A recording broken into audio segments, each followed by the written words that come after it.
It's alive, Zach. It's alive. It is alive, and I think we're both gonna really like this. Wait, it's live? It's like the show's live, or are we talking about Frankenstein? Like it's alive? Or wait, it's alive?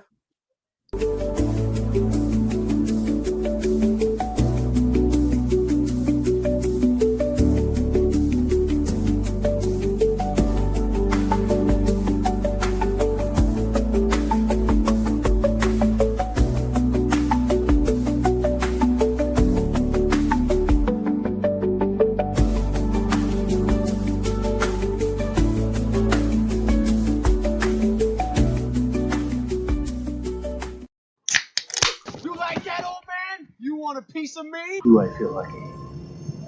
Well, do you, punk? Good morning, Vietnam! I love the smell of napalm in the morning. You're gonna need a bigger boat.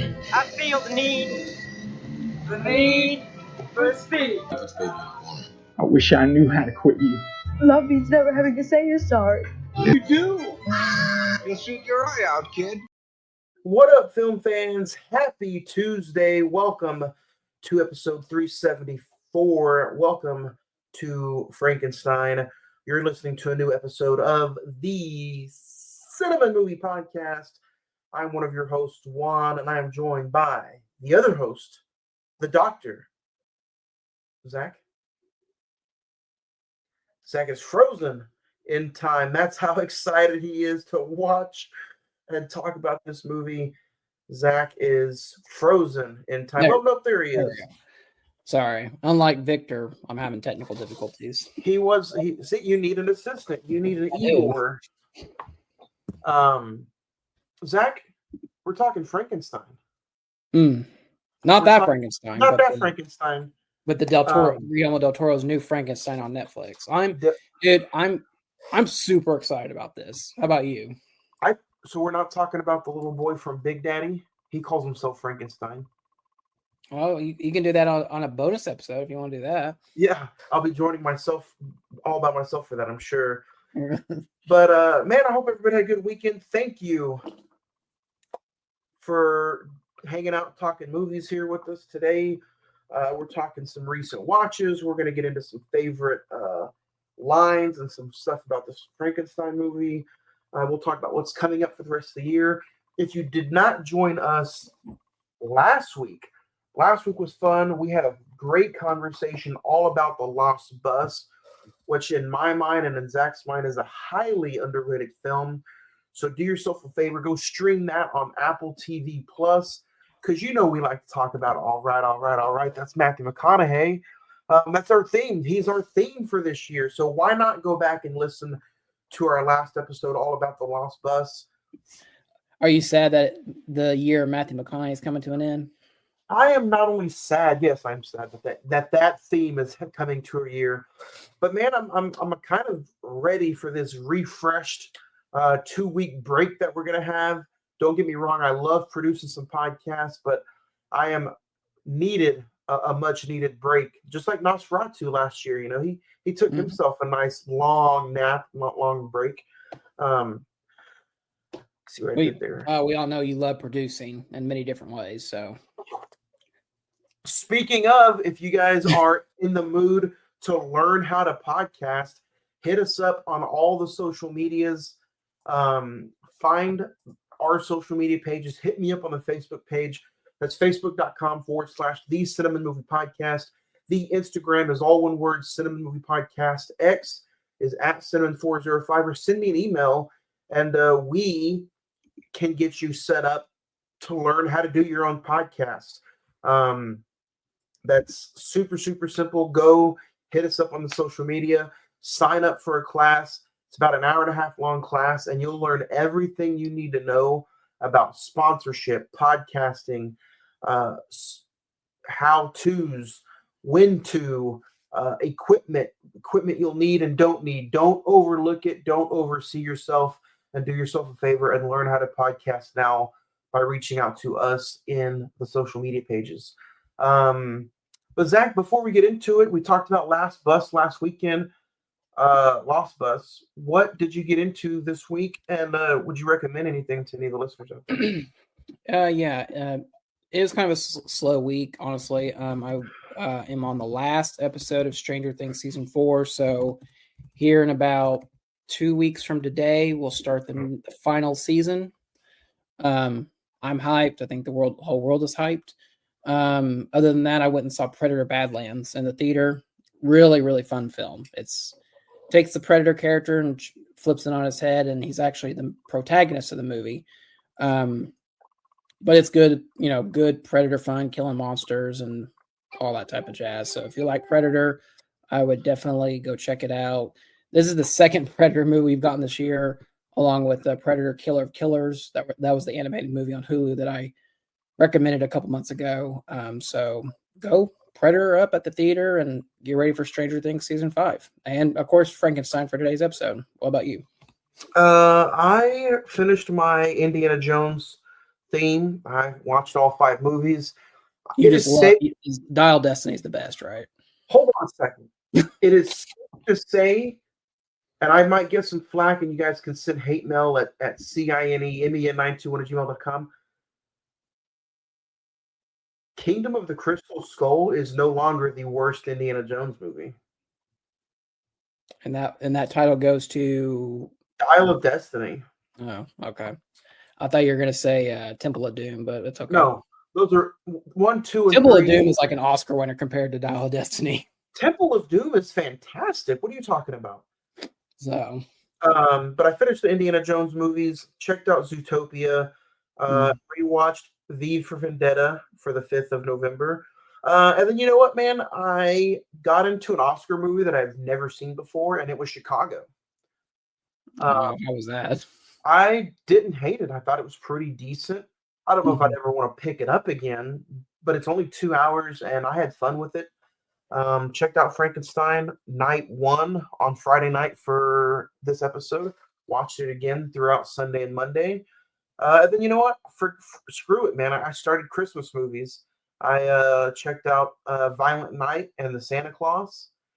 And then I watched Lake Placid for the first time. Checked that out for the first time. Betty White. And then I revisited Les Miserables. Perfect movie.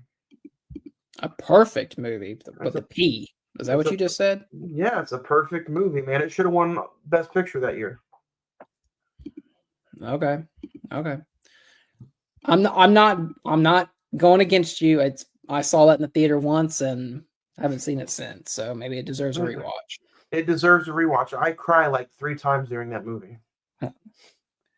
But if you guys want to recommend anything for us to watch, check out, review. If you want to stake your claim and make something an episode, send us an email. Send us something you recommend, and we will check it out and give it a watch. Zach doesn't, but I'll watch anything at least once. No, that's not true. I'll watch as long as it's not like going to waste my time. I mean, as long as it's not like Texas Chainsaw Next Generation. Like I said, the conversation was a lot more fun than watching the movie. I'll just say that. That's true. Recent Watches this week is brought to you by San Marcos, a Mexican restaurant, 2901 Southwest 59th Street in Oklahoma City, Oklahoma. Give them a call for a to-go order at 405-685-7773. $5 Margarita Wednesdays. That's a house margarita, frozen or on the rocks, for just $5 on Wednesday. You can go check out the Oklahoma City Thunder game and the Lakers game tomorrow night because they play. So go hit up San Marcos, let them know that the Cinema Movie Podcast sent you. Get 10% off your entire purchase. Great food and even better customer service. San Marcos Mexican restaurants. And you can donate and get us some equipment going on. Zach needs headphones still. Look at him. No, nothing in his ear at all. Hey, I can hear you. You can hear me. We're just free dogging it. That type of way, but yeah. Speaking of dog, let's dig into what we're getting into today. We're talking about Frankenstein. I honestly can't wait to dig into it. So IMDb has it at a 7.6 Rotten Tomatoes at 86%. The Metascore is 78%. The Letterboxd is a 3.9 out of 5 with a theatrical release date of October 17th, 2025, a Netflix debut date at November 7th, 2025. The budget was $120 million, and it only grossed $422,000 at the box office, but it's a Netflix release. Yep. Dr. Victor Frankenstein, a brilliant but egotistical scientist, brings a creature to life in a monstrous experiment that ultimately leads to the underdoing of both the creator and his tragic creation. Starring Oscar Isaac, Jacob Elordi, Christoph Waltz, Mia Goth, directed by the great Guillermo del Toro. Written by, of course, this is based off the novel Mary Shelley. Mm-hmm. Zach, I also wanted to bring to a big notice, big thrive that Ralph Ensign is in this. Should have had a bigger role, but yeah. As soon as I heard that voice, I'm like, I know that dude. Yeah. That's the father from The Witch? Yeah. Witch? Zach, I gotta say, I'll go first. I opened this up Friday night, watched it, rewatched it again Sunday and Monday. My first take on this is just going to be extraordinary. What about you? Yeah, I was gonna ask you a question, general thoughts, and then I'm gonna ask this question real quick. I was gonna text this to you, but I want to get your live reaction as I ask this. Yeah, I watched this Sunday night. I was originally just gonna do like 30 minutes of it or whatever, just finish the rest of it. Dude, I couldn't stop watching it. This is so cinematic that it's ridiculous. And why this did not get a wider theatrical release, I don't know. Because this would have been an incredible movie experience. That's true. We can get into it because that's probably the only rant I have about this movie, and the only negative thing I have about this movie. Yeah. Is that Netflix did not give it a bigger, wider theater release. My question for you to start this off with, and I'm being serious, like I really want to get your honest opinion about this. Is this the best movie of the year? Or is it close to one of the best movies of the year? I think for me, and this is probably going to give away a star rating, but I am pretty confident that this is the best movie I've seen this year. I can't really argue against that, honestly. And the documentary makes it even that better. much better. Yeah. Because we can dig into, we can start dissecting the movie, because in the documentary that's available still on Netflix, you see Del Toro brings everything to life. Mm-hmm. Whether it be the sets, the practical effects, the makeup. I mean, the dude had to sit in 10-hour makeup sessions for top to bottom. Yeah. Just his head and his hands was a 6-hour process. So, like, Del Toro, if he does not win Best Director, it's a sham. And I will never write this down, Zach. Take it down.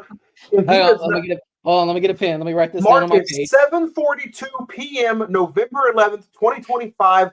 If Del Toro does not win Best Director at the Oscars, I will no longer buy anything that has anything to do with any kind of Oscars, and I'll never watch that damn show again. What time is it? 7:42? 7:43. 7:43. Veterans Day.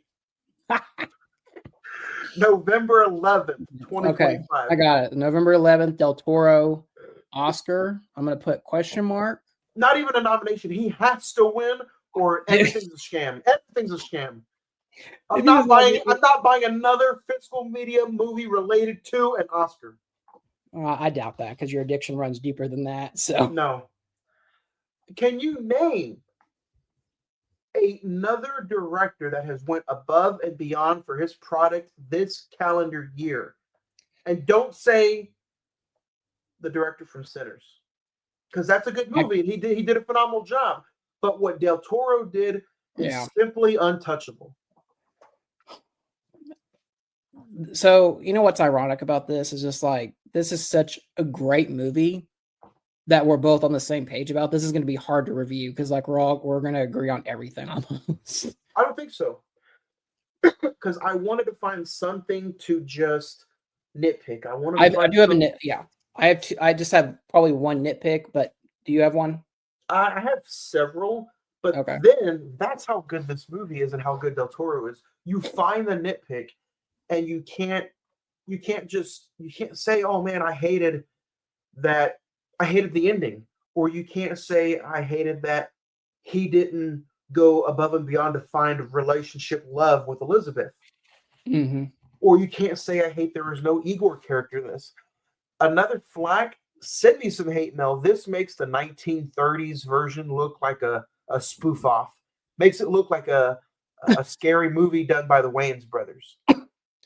Oh, well, okay, hold on. No, it's not that. No. Wait, do not put the Wayans brothers in the same category as a Universal monster. That's just. But you gotta look at it. What Mary Shelley's Frankenstein with De Niro and what this Frankenstein movie does, you can tell that the 1930s version definitely took its own route. Yes, it took its own liberties with it. Yes, it took its own road down historic movie lane, and honestly, and that's fine. But these two Frankenstein movies from the 90s and from today just took Mary Shelley's story and ran away with it. I mean, I will say that the 30s Boris Karloff version is an oversimplification of the story, like to the dime. I mean, it's you have the bad scientist, you have the monster, and it runs rampant. I mean, that's literally like the whole for the hour and 20 minutes that movie is. Correct. And I mean, I agree with you. Del Toro, and watching that documentary, I mean, Del Toro he's been wanting to make this movie since he was like 13 years old. And I loved what he said about like he oversees everything. The sets, the costumes, the visual effects, the practical the editing, just the plastic dummies that they use for like the bodies that, when he's putting the monster together. It's just it's so well done and so handcrafted. Even the blowing up of the tower. Yeah. It's a freaking miniature and a practical effect mixed in with CGI. And it's so... is it sad to say that movies aren't really made like this no more? I mean, I get there's like CGI trickery, but, Who says it in that documentary, though? Is it Oscar Isaac? That's like, movies are not done like this anymore from a practical standpoint, and they're on the verge of extinction. Yeah. I mean, I really truly thought that the ice sequences in the Arctic, I really thought that they went to the Arctic to film some of that. Well, I thought so legit. I thought they were all going to be CGI, but they were filmed in Canada.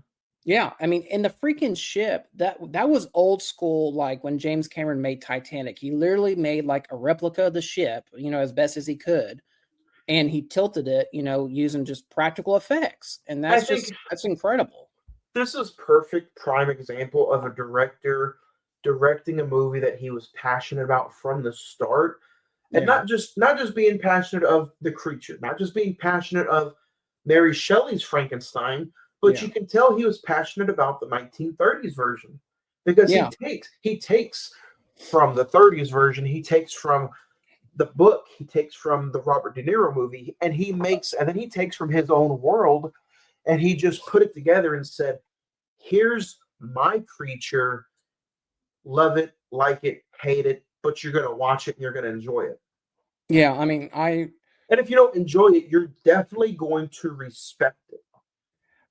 Yeah, I mean, and I think one of the I want to say it was one of the production designers or one of the visual effects artists, they said that the team wanted to do like a historical feel to it, the Victorian age, but Del Toro had a very fantasy version of it, and so they intermixed the two styles, and it's the film that we get. And I think it's it's so beautiful, so well done. it's, man. I mean, I'll just say right off the bat that I don't think you even need to. You don't need to see any other version. You could just go into this blindly. You don't even have to read the book, and No. I think you could really enjoy this. I mean, I was in a book club last year and we read Frankenstein, and as the movie was going, I was like, oh yeah, that's gonna happen. That's gonna happen. It's, man. So this is a That tale was a of treat on my end. this is a tale of two different stories, and I love how you start off on the ice and you get introduced to action, you get introduced to banging heads together, to horror sequences, to Bloody violence. the first 10 minutes is some of the best cinematography I've seen the last 10 months. Yeah, I totally agree. And with how much you get fed in the first 10 minutes, you're kind of like, oh man. Now, I will say, if you're not an average moviegoer and you're just looking for story, horror, fight sequences, or bloody scenes, the first 45 minutes to an hour, you could be left twiddling thumbs if you're not a base moviegoer. I'll say Yeah. that. You think I don't mean this to sound like offensive. Do you think like basic moviegoers, you think they want to enjoy this? I'm not going to Like say someone that I'm goes not to the gonna- theater like once every, like two times maybe a year, you don't think they'll enjoy this? I'm not going to say they won't enjoy it, but the first 45 minutes probably is just going to be maybe phone time for them. Scrolling on the TikTok until something interesting happens. And I get it. We're in a world now where people have 10, 15 minutes, attention spans. Yeah. But I got to say, in between the cinematography, in between the monster, the bashing of the heads, you get some of the best dialogue written in any movie all year as well. Some of the round talk table between Elizabeth and Victor, some of the round talk table between Victor and Henry. I'm just left sometimes at like we're talking about Del Toro like if he's some kind of directing king. I think all of the window and all of the everything has to go out the window as far as it going to Oscar Isaac as well. Yeah. I mean, and how perfect there's a line in the movie about how Victor is actually the real monster. How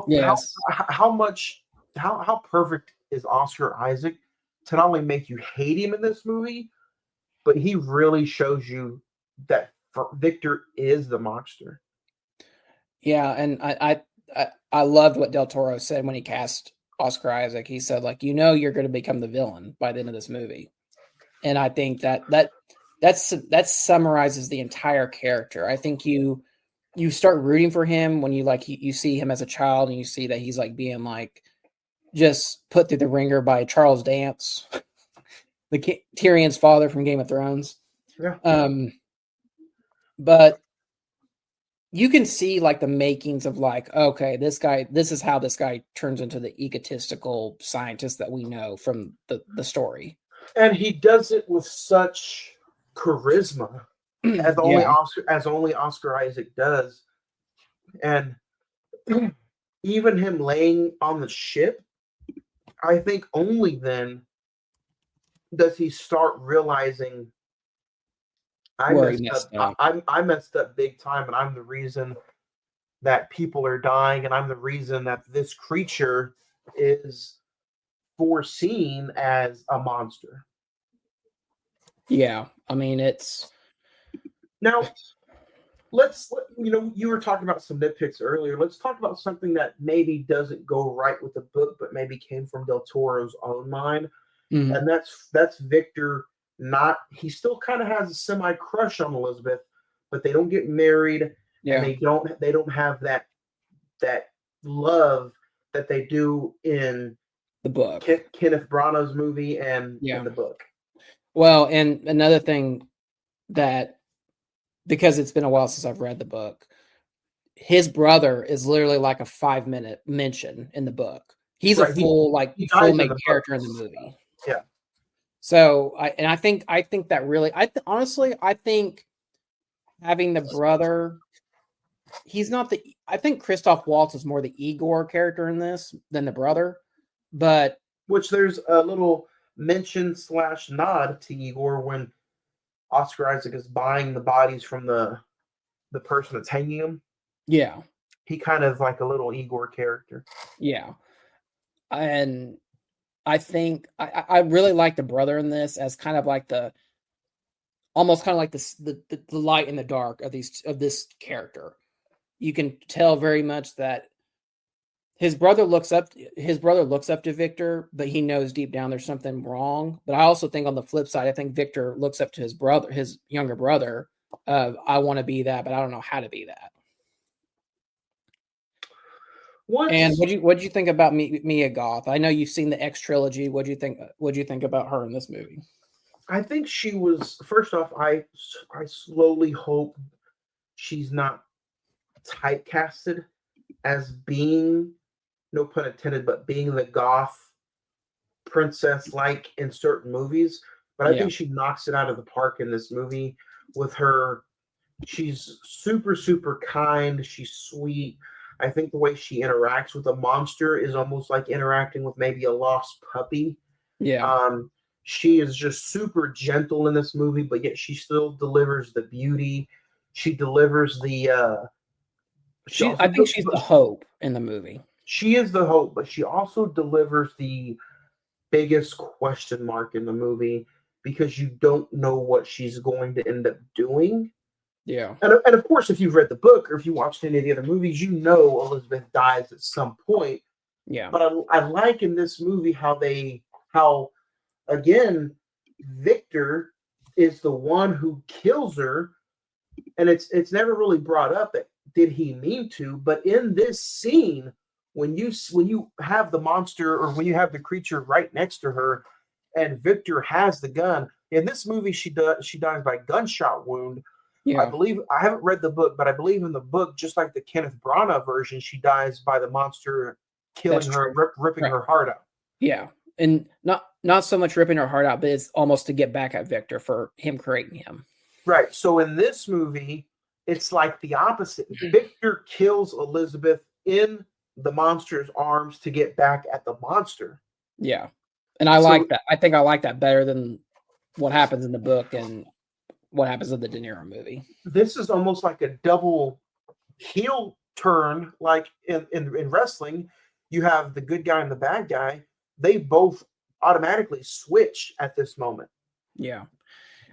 What was I going to say? I think it also adds to the darkness of Victor's character. Of everything he touches, it gets destroyed or dies, or it just it pushes him further to the unredemption part of the character. Halloween said it best when they're in the book, or they're in the movie and they're reviewing the book in the movie. The teacher brings up how Victor had to face the monster because the monster was killing everybody or anything that Victor had ever loved. So at the end of the book, or at the end of the movie, the 30s movie, Victor has to face the monster for everything to go back. In this movie, the Del Toro movie, Victor is throwing everything at the monster, whether it be killing Elizabeth, denying him the bride or the companion, or just creating him in general. It's like the opposite. Victor puts the creature through so much stuff that it's the creature who has to justify himself and face Victor, his creator, to almost get some kind of peace. Well, and I also like the line, I'm paraphrasing, and I can't remember off the top of my head, where after Elizabeth dies, he like slams Victor against the cave wall, and he says his hand is bleeding. He says my blood is your blood, and I'm going to hunt you down until you either do what I say or you die, essentially. And I think I liked that a lot better, where the creature, instead of killing everything that Victor loves, he just uses all his force and energy to track him down. Yeah, I like that a lot better. That later in the movie, when they get to the Arctic and he literally he tries to dynamite him to death and he blows up. That is I don't know if it's the best part of the movie, but that is like one of the coolest sequences I've seen all year. Just the way like he just stands there and is like his face is half blown off and everything. I mean, it's I've been seeing this term pop up a lot lately. Really, the last 6 months. It started with Nosferatu. What's the term horror goth? Why can't it just be a horror movie? Yeah, and really that term horror goth, I mean that pretty much gets derived from Mary Shelley, the original novel from Mary Shelley. I do want to point out that the scene where the creature stumbles into the ice and you see him fall, how perfect was that? How was that shot? That shot was just justified. Where they blow up the ice and he sinks underneath the ice bed. Yeah. Mm. And we're going through so much as far as the creature and Victor and the creature. By the way, I apologize. It is kind of spoiler, but if you've never read this book is nearly 200 years old. If you haven't seen the Robert De Niro version, obviously you're kind of what you're getting into. But anyway, go ahead. Also, thanks. Yeah, we didn't mention spoiler alert. The movie Frankenstein came out in the 30s, so go peacock it up. But we haven't even mentioned the name Christoph Waltz's Henry. Dude. Who every time he sneaks into one of these 10-minute scenes where he only has 10 minutes in the movie, 15 minutes, and he squashes away at the Oscars with Best Supporting Actor. Dude, we've not even talked about Jacob Elordi yet, but Christoph Waltz in this, like you said, he's only in the movie for about maybe 30 minutes. And that scene where, during the experiment where it is discovered that he has syphilis and he's essentially dying, he says, put my brain in the new monster. He's like, no, you're going to contaminate it. No. Yeah. And you could just tell, okay, I funded this project. I think I deserve that. It's just like, no, you're going to ruin the whole body. But that's also the sense of how monstrous Victor is. Yeah. Because that's the first death that he blames on the creature. Yep.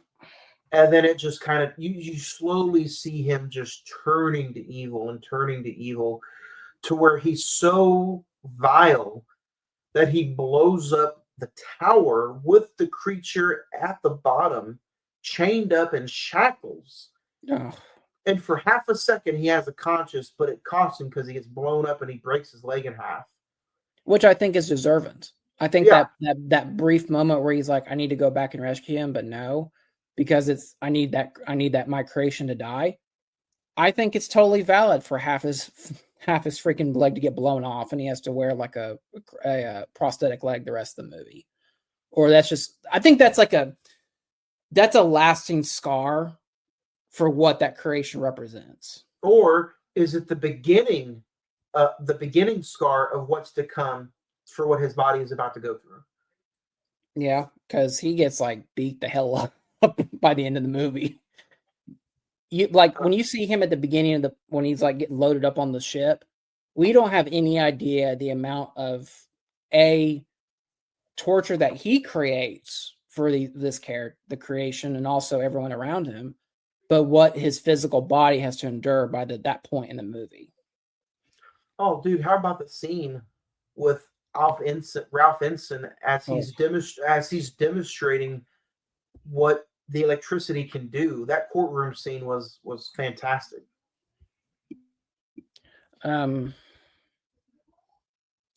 I think that was the main clip that they were showing on the promotion tour and everything. I thought that was a perfect representation of okay, so we're going to use real sets. We're going to use real costumes. We're going to use as much practical effects as we can possibly do, because that damn thing looked like something from Stan Winston era of movie making.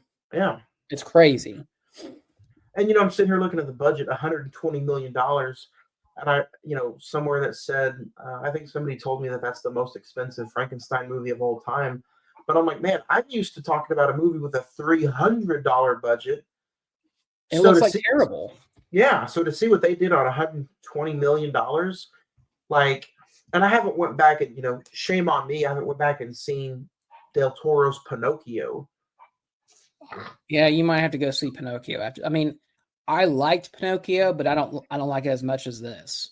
Yeah, And his Pinocchio is like on the same level of creation because it's like a combination of like real stop motion animation and CGI. It's really well made. I mean, it won best animation movie at the Oscars a couple years ago. So he's like a double. He's won 2 Oscars, by the way. Well, he's actually won. Hold on. Okay, so just real quick, he won Best Picture and Best Director for Shape of Water, which I need to go back and rewatch that. He was nominated for Best Original Screenplay for Pan's Labyrinth and Best Picture for Nightmare Alley. And then he won the animated feature for Pinocchio. So, I mean, those Nightmare Alley's fine, but Pan's Labyrinth, Shape of Water, and Pinocchio, and now this. That's a pretty good run in my book. Not to mention Hellboy 1 and 2.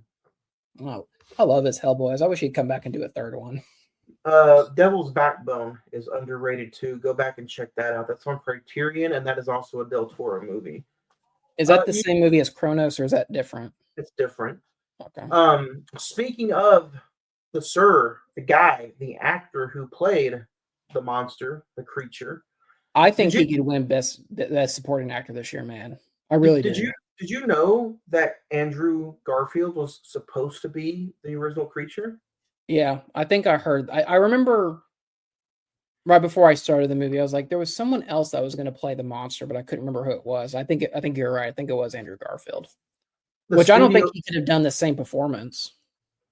No, I mean, I like Andrew Garfield. I think he's a great actor, but Jacob Eldery, I think one of the best things about this movie is that it's a 10 to 12 hour makeup process to get that entire setup, and it looks great. But the fact that his performance can go past the makeup and make us feel for this character and this creature, that's one of the best performances I've seen all year. Like, no joke. That scene where I think it's like shortly after he gets created and he's like locked in the dungeon, where he takes the leaf and just puts it on the stream of water and just watch it go by. That was like one of the best emotional moments in the movie, in my opinion. Because it's not just, this isn't just a creature that was just made. It's more than just a creature made up in a lab of different body parts. This is a creature that has soul, creature that is curious, a creature that, I guess, I think this is the first Frankenstein that ever had healing abilities, which is hysterical, but it makes sense. And a creature that is, I think in that moment he realizes he's more than what the creator wants him to be. Let's talk about that. I know some people are having issues with him looking like a dark blue. He doesn't have any staples or any stitches left over in him. Let's not forget that this was Victor Frankenstein's project. This was Victor Frankenstein's baby. He wanted it to look, if you go back and look, he wanted it to look as perfect as possible, as more human as possible. So as he's putting parts together and putting organs inside, he's removing the stitches. All the defaults, yeah. So as he's removing the stitches, this is what the wounds would look like if they healed without stitches. And if you're putting together a dead body that's not decomposing, because there's no real blood in it, he's gonna be blue. Yeah, and he's going to be cold. I like the scene where Mia Goth holds his hand and it's like, wow, you're freezing. And that makes total sense. Yeah. Del Toro had a really good point in the documentary of saying, he adores that original 30s film. But at the end of the day, he said, if you're trying to create the perfect man, why would you settle for one body? This, and that's one of the coolest sequences in the movie, where he goes to the battleground and he takes takes the different dead bodies and just takes different parts from them in order to build the perfect man. And I like that. I like in the design how, if you're going to keep trying to make, you're still working on it, it's going to look like it's been messed with. And I think that's how the shoulder blades and all the, what I call like the veins that go down. I know they're not veins, but they're incision scars that go all around his body. I think that's an awesome design. I think, unfortunately, that because he doesn't look like Boris Karloff with the stitches and the bolts and the square head and the dead facial features, I think people are going to say it's Mark. Yeah, it's that look of Frankenstein is like burnt into our popular zeitgeist. and it's not like we can get away with this. We're not even going to get time to breathe and enjoy this because there's a movie that comes out in April or March called The Bride, where Christian Bale plays the creature. Yeah, but that's more like I've read. That's more like almost a remake of Young Frankenstein. It's like a satire, dark comedy. It's like more of a. I get the only way I could describe it. It looks like a punk rock version of The Bride of Frankenstein. And Mary Shelley's Frankenstein is in the public domain, so I believe anybody can take a crack at it. Yeah. So, but man, okay, let's talk about the do's and the don'ts and what's going to happen if this movie, because I want a list of names if this does not get nominated. Well, let's talk about it because this time last year we were talking and discussing a little movie that we all fell in love with called Nosferatu. Yep. And come February or come January when Oscar notes were announced, that movie got left off almost everything besides costume design, right? And it won costume design. Yep. So hashtag here we are 12 months later. Frankenstein comes out. It comes out in the right time. And it might even be a better movie than Nosferatu. It is a better movie than Nosferatu. You have 3 times better performances than Nosferatu. You have hands down best directing, cinematography, score than Nosferatu. But what are we going to do if come January gets here and this movie gets left off for almost everything but 1 or 2 awards? What do we have to do as a film nation, Zach, to get good horror movies nominated at the Oscars? I think we have to hunt everybody down and say, hey, this will win Best Picture whether you like it or not. I don't give a damn what you think. But I will say, if you want some good news, go ahead and finish your thought. I'll go in. What I was going to say is that when it comes to Del Toro directing, horror fans out there can say whatever they want. And this is a horror-esque movie and story. But can I tell you, I had no thoughts in my mind that I was watching a good horror movie. I was just like, man, this is a good film. This is good storytelling. This is good acting, good directing, cinematography. So anytime you can separate those 2 lines of horror and film, we know what kind of movie it is. Yeah, I think this is technically described as a gothic science fiction drama. I think it's just like you said, it's a great film. Period. Yeah. It goes beyond the genre that it's trying to make. And the way he separates the story from letting Victor tell you his story and his side of the story, and then the creature comes in that great intermission like moment, and he sits everybody down and he's like, no, let me tell you my story. Let me tell you what I saw, what I went through. And whether it's the wolves, whether it's the old man dying and Frankenstein or the creature dying because of the dogs, and then the family sees him with the old man and they think he killed the old man, with Victor killing Elizabeth and people are like, yo, he's the killer. He's a monster. At the end of the day, the creature, after everything he's seen, all the humans being bad to him, he still did the right thing by pushing the ship to where it needs to go so they can go home. After he had that unforgettable ending, so powerful, it was a Luke taking off Vader's helmet and having that father-son moment at the end of this movie to where you got so emotional, so wrapped up in the acting and in the chemistry. I put this in my notes. There's no chemistry in any other Frankenstein film that Victor and the creature have like they do in this movie. No, and it, uh, Tears. yeah, and I think in that moment, I think as a viewer, we were always on the creature's side. But when Victor dies, and you can even see it on the ship, on the captain of the ship's face. It's just like, okay, you're not at all what he described. Yeah. And I think he has a lot of respect, and I think we as an audience have a respect to say, you know what, I could easily rip through this ship in 2 minutes, kill everybody off this boat. But you know what? I'm accepting, or what's the word I want to use?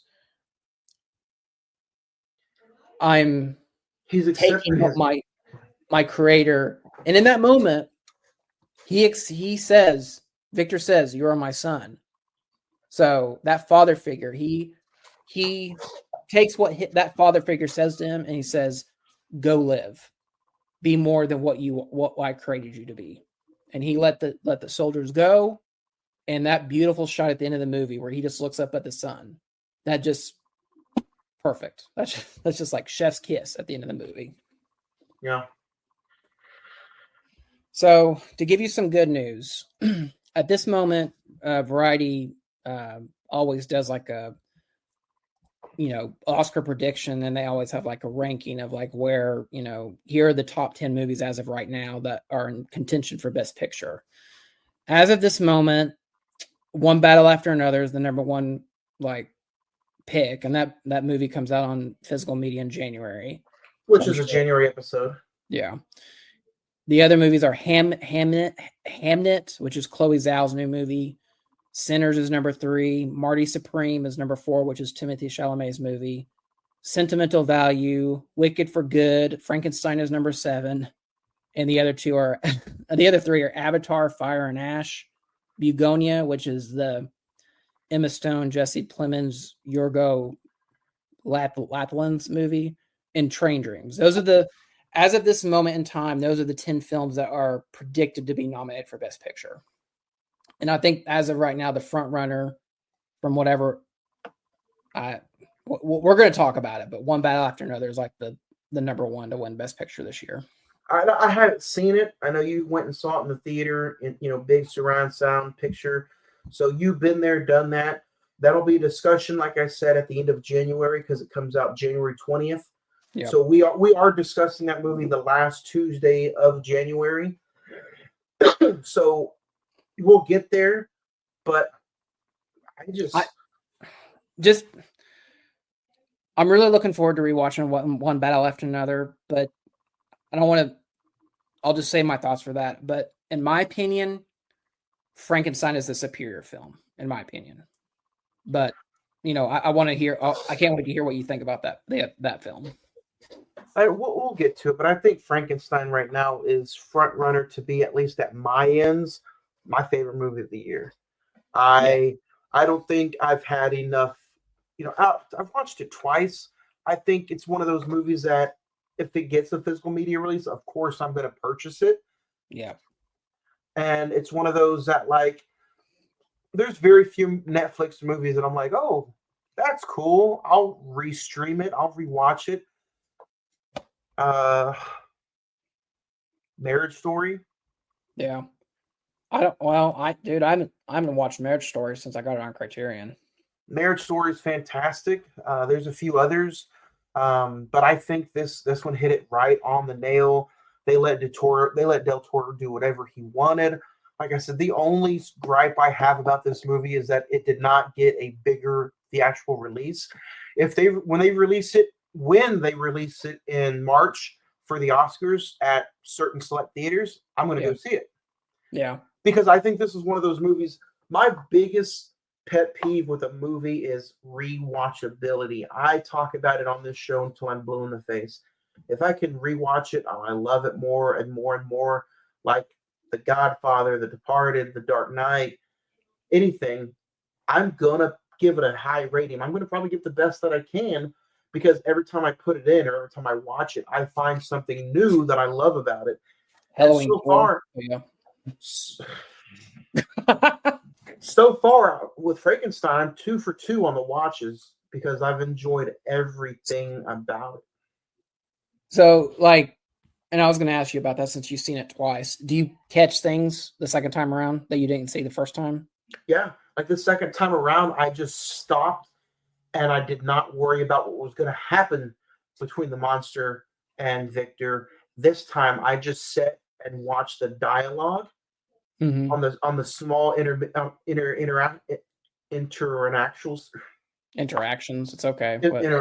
I'm Did you take excited. I'm Did you stuttering. take your stroke medicine? It's okay. I didn't. I finished my entire jar of Parmesan cheese though. Okay. And I enjoyed the dialogue this time around. Okay. Because my mom is old, so she falls asleep a lot. She got through 30 minutes of it. Said she just fell asleep, and she said I want to see the rest of it. And that to me is just like if you just get like a little glimpse of it and you want more, I think a movie does its job with that. Did you go out and watch the Kenneth Branagh version this week? No, I So didn't. this isn't the cinematic masterpiece that you think it is compared to Del Toro's, but I got to tell you, it's really freaking good. Oh, and I was going to ask. I didn't get to ask this question yet. So I'm going to assume that you like Del Toro's version more. But what was it like? Compare and contrast, like Del Toro and the Branagh version. Like, what was it? What did like? I guess what's the main difference between them? So the main difference is Branagh really does focus and he captures what the book does. Like he falls in, because Branagh plays Victor. So Victor falls in love with Elizabeth. Right. He does not he doesn't torture the monster like Oscar Isaac does. Like Oscar Isaac does. Also the Kenneth Branagh version is more to the book than Del Toro is. But Del Toro, like I said earlier, he's taking bits and pieces of everything and then taking, he probably does 60% from the book, 10% from the 30s version, and then the rest is all him. Yeah. So the Kenneth Branagh version is just like almost straight from the book. The ending in the Branagh version is, the monster lighting a flame, the monster and Victor dying together, burning to death. It still has the opening on the ship and the ending on the ship. And I don't know what happens in the book, but in the Branagh version, the monster learns to actually his first word he learns from the village cottage that he meets the old man from. Mm-hmm. And Victor doesn't know he can talk in the story until he sees him again at the wedding on wedding night. Yeah. But in the Del Toro version, he learns to talk, or at least to say one or two words, one from Victor, one from Elizabeth. Yes. And we've not even talked about like the creature's side of the story, which I thought was amazing. It might even be better than Victor's side, honestly. Yeah. It's so emotionally well driven, and that when he comes back to the cottage and he sees the wolves killing the old man, that was one of the few instances in the movie where, like, yeah, go ham, kill every freaking wolf you can get part. And like, I think Del Toro does a very smart job of showing the creature's animal side, I guess you will, at certain point at the right moments, and that was one of them. Yeah. Almost like, but I still like how Del Toro holds back, because even in the instance of him losing his friend, the old man, killing the wolves, that you almost have a sense of he didn't want to, but then you have the sense of when the people shot him, when they were chasing after him, he held back and he didn't do to them that he wanted to do. Well, he did do to that one guy. He ripped the lower jaw off that one guy. He did, but I still have a sense, and I appreciate Del Toro showing you the side of the creature that's like, okay, he knows not to do what people are expecting of him to do. Yeah. People are expecting him to be that killer, and Right. he's something inside him is still holding off on that. But I also think there's a little animalistic behavior to him, because like when he gets backed into a corner, like any animal, you back an animal into the corner, it's going to attack. But who taught him that? Victor, But from when yeah, he was in shingles and when he was in chains and that's true. underneath when that scene when he's in the cold and the water's running and he's just chained up and he can't go anywhere, he's backed into the corner from day one from his creator. Yeah. It's negative reinforcement, but it's also, like we talked about with Mia Goth's Elizabeth, she's the light that like, oh, maybe I don't have to be what I'm created to do. And it's so well written, it's so well acted, it's so well shot. The cinematography Is there's no way we can overtalk the cinematography shots in this movie, because even talking about it for 55 minutes right now is not doing the movie justice. This is one of those movies, almost like a Parasite, where you can watch it on mute and still appreciate it shot for shot without listening to the music, the dialogue. It's just beautifully shot movie. And I mean, I'm really glad Del Toro has already said that there will be a physical media release. Thank God. Oh, did he? Honestly, it really doesn't surprise me, because it will be through Criterion, because Kronos, Pan's Labyrinth, what was the one that you said? Devil's Backbone. Devil's Backbone and Pinocchio, which came out earlier this year. Those are all Criterion movies. So I think we will get a Frankenstein, hopefully maybe summer of next year, for a release date. Probably May of next year, just like Anora came out straight on Criterion. Well, just in time for the July sale. Get excited. Yeah. One of the other things I wanted to mention real quick was there's a lot of great just full-on sequences in the movie. The sequence where he's building the body and he goes to like the frozen tundra battlefield, and there's that shot of the soldier on the horse that's frozen and just in that space.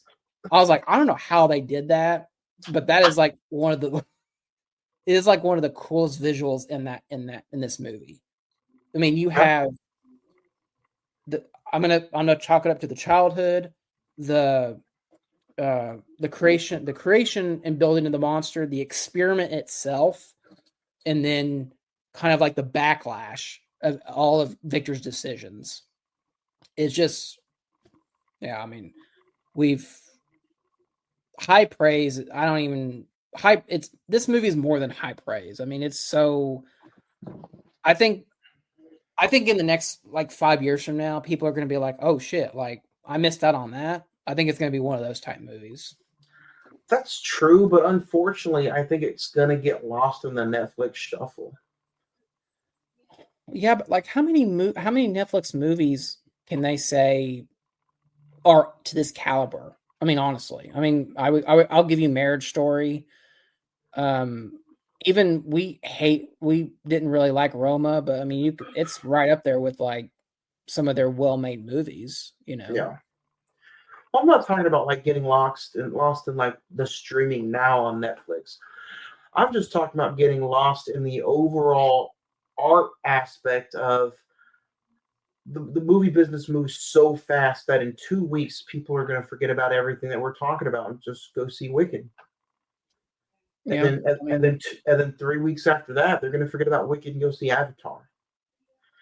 Yeah, I mean, so I'm just talking about the movie's going to get lost in the shuffle. The timeline, yeah. I mean, yeah, you're not wrong, because a week from now is Wicked. The week after that is Zootopia 2 for Thanksgiving, and then I'm hearing about a month is Avatar. So, I mean, which even if, and don't get me wrong, Zach, if this got a worldwide theatrical release for, let's just say, even a month, yeah, it would have been considered a disappointment, because I don't think it would have even made its budget back. No, unfortunately. So it would have been considered a historic movie bust because it didn't make its budget back. Yeah, it's really critically well received, but it didn't make any money. But which is weird because Del Toro was on Jimmy Kimmel the other night, and he said, "Yeah, I mean, here in Los Angeles, we've had like 600 showings, and they've all sold out. Like people want to go see this movie, and That's probably the $500,000 it made. yeah. Well, and I texted you over the weekend, and I was looking for something else. I was just looking at this theater for something else, and it's showing at Flick's Brewhouse right now, and I was just like, dude, let's go. But just time constraints and everything else. Like if this gets nominated for Best Picture, it will get a theatrical release during that week or two before the Oscars, and I think we should totally go see it because I really want to see that on the big screen. Yeah. Let's talk any favorite scenes besides we've kind of talked the whole movie, or just some more other. We've been mentioning favorite scenes for the entire episode, but is there one scene, just one, that sticks out to you above the rest? Oh, the wolf. I mean, the wolf fight is really good. I think that's one of the better action sequences in the movie, or one of the up there with, in my opinion. The experiment itself, and then him creating the body is really great. I think the best character moment is what I talked about a little bit earlier. Is after he's created, he puts just a leaf down on the water stream and just watches it, and it's such an emotionally well acted and shot scene that I think that to me is like some submitted of like, oh, this isn't just a good movie. This is a great movie. What about you? My favorite scene, and it just shows you almost. I'm not going to get political here, but it almost shows you what kind of society takes innocent creatures or humans and twists them and turns them into something different. It's the scene where the creature is looking at life and he's having his Snow White / Bambi moment. Yeah. And the hunters just kill the animal. And then they look down at the creature and they're like, what is that? And they start shooting and torturing and trying to kill him. And it's at that moment that you realize this is just the beginning. Its creator messed him up, the parent. The society is treating him like a monster. Anything that's slightly different, society is changing him for the bad. So I just like the story that Del Toro teaches and the life lessons that are involved in this movie. Again, I'm supposed to sit here and complain or talk to you about a favorite scene, but I just like how that one scene sparked almost a revolution in the story of the creature. I also noticed when he was like hiding out, he becomes the spirit of the forest for that cottage family. Yeah. Did you notice like all the rats and the mice kind of get drawn to him, and they're just like on his shoulder and everything? Yeah. And you notice he didn't kill him. He didn't eat him. The cottage scene in the Kenneth Branagh movie is my favorite too. So it's almost like there's something about telling the creature's story that is just phenomenal. Yeah. So, and then I got to say, I teared up.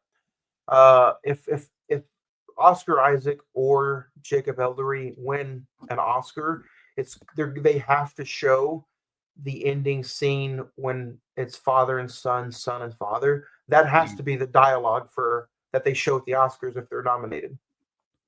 Yeah. So, yeah, man, it's like I said, Sinners has been my favorite movie of the year until I watched this, and this really gave it a run for its money. It really did. I think we know what we're gonna give this. What we're gonna give this movie. But Zach, what would you give this? Yeah, I'll just say when it hit the credits and it said directed by Guillermo del Toro, it's a 5. This is easily one of the best movies of the year. Everything we've talked about, direction, cinematography, production design, performances, the thematic tone of historical mixed in with fantasy. It's so it's everything this movie was, everything that Del Toro promised this movie is, it's more. And Yeah. I think that it's one of my favorite movies of the year. And I said that last week, The Lost Bus, and this movie is a mile ahead of The Lost Yeah. Bus. This is a mile ahead. Frankenstein delivers with pure movie magic. The direction from Del Toro is something that the greats are made of. The cinematography is the best I've seen all year. Performances from Oscar Isaac and Jacob Ellery are impactful throughout the film, and the chemistry built between the creature and Frankenstein are some of the best on-screen adaptations from that story that I've ever seen. Mia Goth, she's perfect as normal and as usual, but everything she does has been extraordinary, even in this movie. I'm glad it's on Netflix, but it needs to be seen on the biggest screen possible. Frankenstein is perfect to me. This movie gets a 5. My favorite movie of the year so far. Nice. So I'll just say, I mean, I think both of you and me agree that this is going to be a hard one to beat for the rest of the year. yeah, there's still plenty of movies to do. There's still plenty of work to be done, but it's really I think we good can. so far, I think we can both say that this will definitely be, if not top 3, it'll be in our top 5 of the year for sure. Yeah. And we're not done yet, guys.